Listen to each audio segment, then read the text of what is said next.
Setelah terpilih menjadi ketua RT yang baru, Pak Rungkat tampak penuh semangat. Dengan bangga ia merasa sudah berada di jalur kemenangan. Namun, ternyata jabatan itu bukan hanya sekadar gelar, melainkan tanggung jawab besar yang menuntut kerja nyata.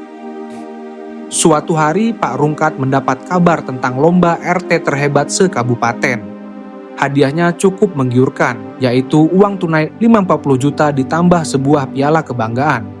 Persyaratannya terlihat sederhana: kebersihan lingkungan, kekompakan warga, dan gapura terbaik. Awalnya, semua terdengar mudah.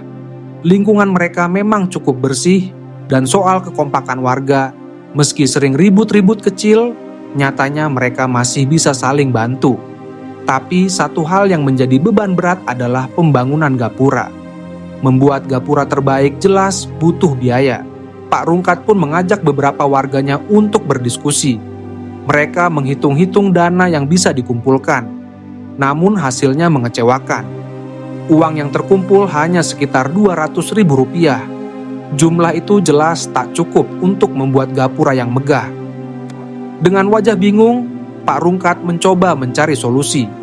Ada yang mengusulkan agar gapura dibuat dari bambu dan barang bekas, agar lebih hemat sekaligus ramah lingkungan. Ide itu pun disambut tawa dan sedikit ejekan, karena warga takut hasilnya malah mirip gapura lomba 17-an. Namun, di balik canda dan gurauan ada semangat yang mulai tumbuh. Warga akhirnya sepakat untuk memanfaatkan apa saja yang ada. Bahan bekas akan dicat warna-warni, botol plastik dijadikan hiasan gantung, sementara bambu dipakai sebagai rangka utama. Tak berhenti di situ, ada pula warga yang menyarankan mencari sponsor. Warung kecil di depan komplek pun diincar untuk membantu, meski nantinya gapura harus diberi tulisan promosi. Tentu hal ini mengundang tawa, karena gapura RT bisa saja lebih mirip baliho iklan.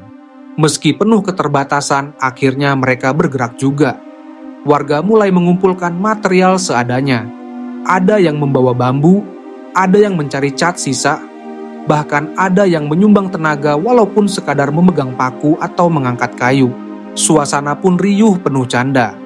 Ada yang salah potong bambu hingga patah, ada yang menumpahkan cat, bahkan ada yang berdebat soal warna gapura yang paling bagus.